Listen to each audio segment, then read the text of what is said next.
Akhirnya dah habak kata nak lepas jawatan. Nak tak jawatan sebagai yang berhormat. Perkara yang saya nak cakap ni, bila dia kata nak tak jawatan, siapa yang menangis di bawah Elizabeth Wong? Yang menangis di bawah Elizabeth Wong, yang terpampang dalam skrin TV, ialah Muslimat PAS. Yang pakai jubah, yang pakai telekung labuh, sanggup dakap Elizabeth Wong. Kenapa? Karena di situ terbukti bahawa mereka berjuang selama ni karena semata-mata kepentingan politik. Mereka mengenepikan soal kasih sayang dituntut di agama karena nak menang politik, tuan-tuan. Ini tujuan dia. Padahal tuan-tuan, yang wanita UMNO dia jumpa dia lari ke lain.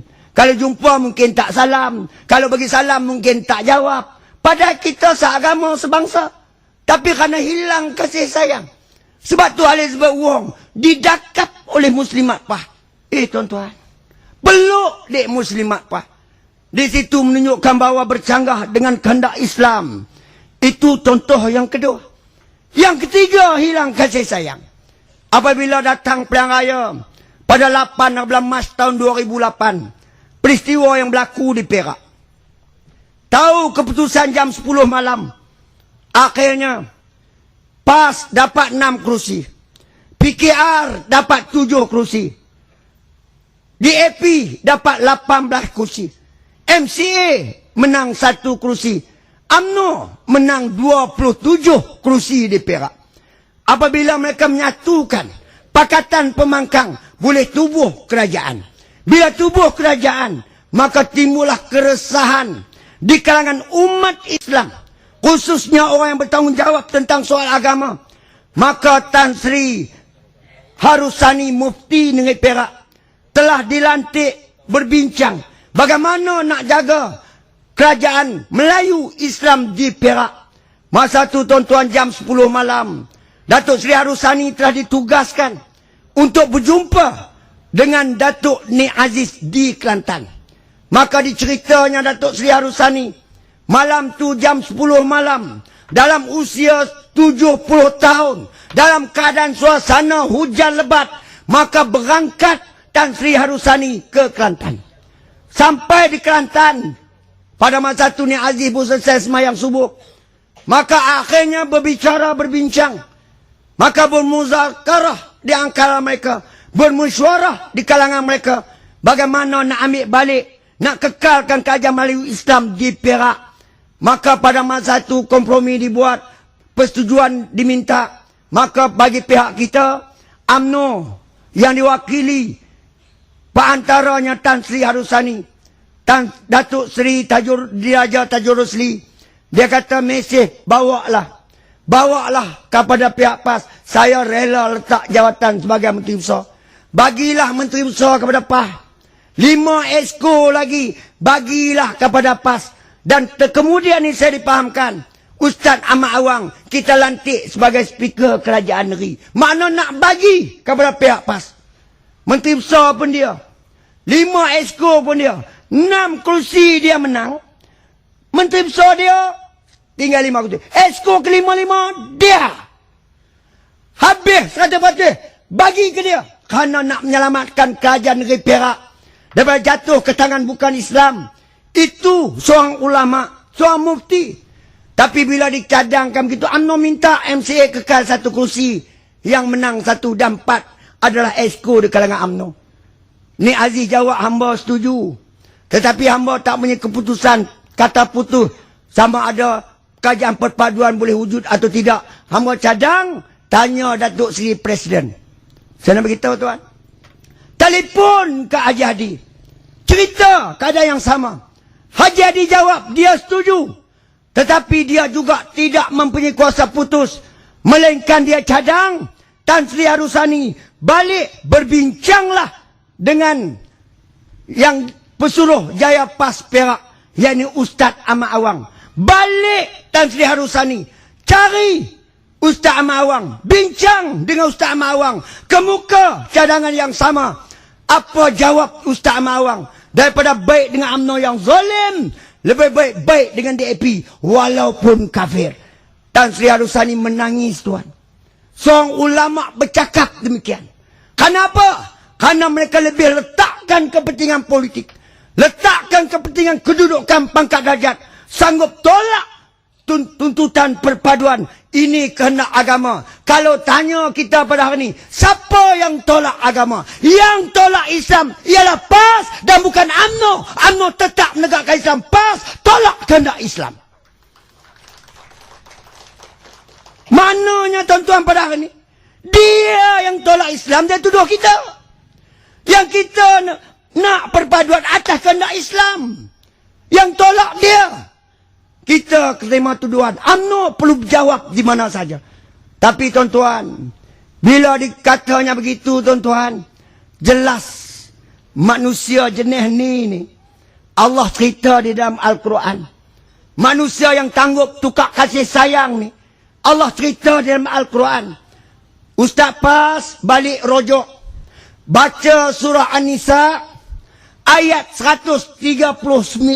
Kita habaq bagi jelas. Puak ni kalau dia bercarah bunyi Quran, dia habaq ayat mana? Nu dia nak kecoh kita. Pada malam ni balik buka Quran. Surah An-Nisa ayat 139. A'udzubillahi minasyaitanirrajim. Alladzina yattaqiduna al-kafirina awliya'a min dunil mu'minin. Ayabtaghuna 'indahu al-'izzah. Fa innal 'izzata lillahi jami'a. Sadaqallahul azim. Apa kata Allah? Balik buka pula kitab tafsir Mubin. Apa dijelaskan kitab tafsir? Maka ditanya Allah kepada Nabi, tahukah kamu ya Muhammad, siapakah mereka manusia munafik? Maka ditanya di Allah SWT, tahukah kamu siapa mereka manusia munafik? Maka jawabnya manusia munafik ini ialah manusia yang sanggup mengambil orang kafir sebagai teman rapat dan mengharapkan kemuliaan daripada tangan orang kafir, mengharapkan kemenangan daripada orang kafir, mengharapkan kejayaan daripada orang kafir, dengan mengenepikan kasih sayang di kalangan mereka orang yang beriman. Maknanya tuan-tuan jelas cerita tadi. Yang Allah Ta'ala cerita tadi, yang saya buktikan beberapa contoh-contoh isu tu tadi, memang tepat dengan kehendak Al-Quran. Kerana nak berkawan dengan orang kafir, kerana nak kemuliaan daripada orang kafir, kerana nak kemenangan daripada orang kafir, kerana nak kejayaan orang kafir, sanggup mengenepikan kasih sayang di kalangan mereka orang yang beriman. Sebab tu saya kata UMNO dan PAS tuan, satu Nabi, satu Tuhan, satu Nabi, satu kiblat, satu akidah, satu kitab. Tapi kerana politik sanggup ditukarnya dengan agama. Di sini menunjukkan bahawa PAS lah yang memisahkan politik dan agama. Sebab tu bila mana dijelaskan perkara ini, Tuhan tanya mereka, patutkah kamu mengharapkan kemuliaan daripada tangan orang kafir? Ayabtaghuna 'indahu al-'izzah. Patutkah kamu mengharap kemuliaan daripada tangan kafir? Fa innal 'izzata lillahi jami'a. Sesungguhnya kemuliaan kemenangan adalah milik aku, kata Allah. Milik mutlak Allah, dan aku beri barang siapa yang ku kehendaki, kata Allah. Maknanya tuan-tuan di sini jelas apa diperlakukan oleh pihak PAS sehingga ke hari ini yang dibawa oleh baginda Nabi soal perpaduan, maka UMNO lebih menepati tuntutan Islam. Hatta peristiwa hijrah Rasulullah yang mengajak umat Islam kepada perpaduan, tapi yang tolak perpaduan ialah PAS, maka PAS tidak menjejak dalam perjuangan Islam. Bukti yang ketiga, masa Nabi hijrah pada Mekah ke Madinah, apa Nabi buat? Nabi mengadakan hubungan dengan kaum bukan Islam, yakni dengan kaum Yahudi, sehingga termenteri perjanjian dengan kaum Yahudi yang dikenali sebagai perjanjian Madinah.